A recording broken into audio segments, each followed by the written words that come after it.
Hello আম্মু, কোথায় তোমরা? তাড়াতাড়ি আসো। কেন রে, কি হলো? আমাকে পুলিশ ধরে এনেছে। কি বলিস?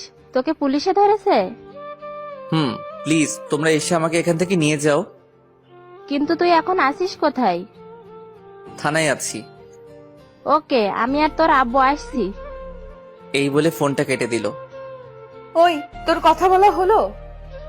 কে বললো তা দেখার জন্য উপরে তাকাতেই তো অবাক, ক্রাশ খেলাম। এত সুন্দর কিভাবে হয়? না না, এসব কি ভাবছি। জি ম্যাম, আমার আব্বু আম্মু আসছে। চুপচাপ ওখানে বসে থাক। কিন্তু প্লিজ বলুন, আমার অপরাধটা কি? সেটা তো তোর বাবা মার সামনেই বলবো। না, আপনি আমাকে বলুন।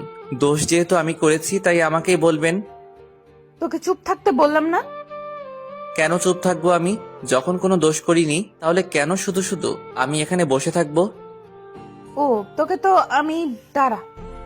কি করবেন আপনি? এসবে ভয় পাই না আমি। আচ্ছা, তাই বুঝি। এই হাবিলদার, লাঠিটা নিয়ে এদিকে আসো।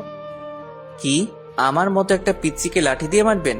ছি, আপনাদের পুলিশদের কাছে কি কোনো নীতি নাই? আমরা এমনই, অপরাধীদের এমনই করি। কিন্তু আবার কথা বলছিস? একদম চুপ না হলে।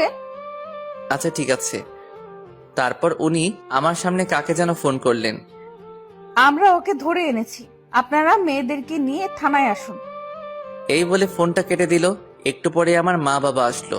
মা তো আমাকে দেখে কান্না করে দিল, আর আব্বু আমার দিকে রাগী দৃষ্টিতে তাকিয়ে আছে।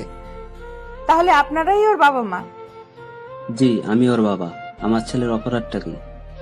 আপনার ছেলেকে কি শিক্ষা দীক্ষা একেবারেই দেননি, নাকি নিজে থেকে ছোট থেকে বেয়াদব তৈরি করেছেন?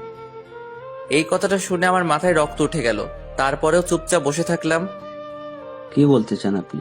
আমার ছেলের অপরাধটা কি? আপনার ছেলে কোথায় যায়, কি করে, এসবের খবর রাখেন তো?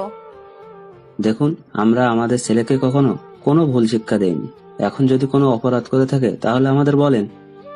আপনার ছেলে রাস্তায় দাঁড়িয়ে দাঁড়িয়ে মেয়েদের ইফটিজিং করে। এই কথা শোনার পর তো আমার মাথায় আকাশ ভেঙে পড়লো।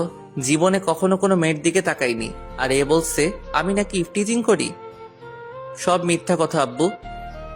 অসম্ভব, আমার ছেলে এই কাজ কখনো করতে পারে না। আপনার কাছে কি প্রমাণ আছে? আছে, একটু অপেক্ষা করেন। ম্যাম, আমরা এসেছি। এই তো চলে এসেছে। কিন্তু আমি তো এনাদের কখনো দেখিনি। এনারা আমার নামে মিথ্যা অভিযোগ দিয়েছেন কেন? তুমি এদিকে আসো। জি ম্যাম। তুমি নির্ভয়ে বলো, এটা সেই ছেলে না যে তোমাকে প্রতিদিন ডিস্টার্ব করে? মেয়েটা আমার দিকে তাকিয়ে আছে। কিছুক্ষণ তাকিয়ে থাকার পর বলল, না ম্যাম, আমি ওনাকে আগে কখনো দেখিনি। তুমি ভালো করে দেখে বলো। আমার কোনো ভুল হচ্ছে না।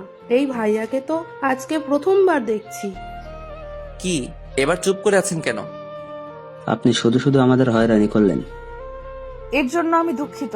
আপনারা এখন যেতে পারেন। এক মিনিট, আগে আমাকে সরি বলুন। সরি। আমি ওনার কাছে গিয়ে বললাম, আমার তো ঠিক আপনার মতো একটা বউ চাই, যে বলার সাথে সাথে আমার সব কাজ করবে। কি বললি? আব্বু চলো এখান থেকে। তারপর থানা থেকে বেরিয়ে আসলাম। ও, আপনাদের তো আমার পরিচয় দিলাম না। আমার নাম আরিয়ান আরমান। এবার ইন্টার সেকেন্ড ইয়ারে পড়ি। আমার একটা ছোট বোন আছে, এবার ক্লাস 9-এ পড়ে। বাবার ছোটখাটো ব্যবসা আছে। আপনাদের সাথে কথা বলতে বলতে বাসায় চলে আসলাম। খিদা লাগছে, কিছু খেতে দাও। বাবা দিচ্ছি। শুধু শুধু আমার ছেলেটাকে এভাবে হয়রানি করলো।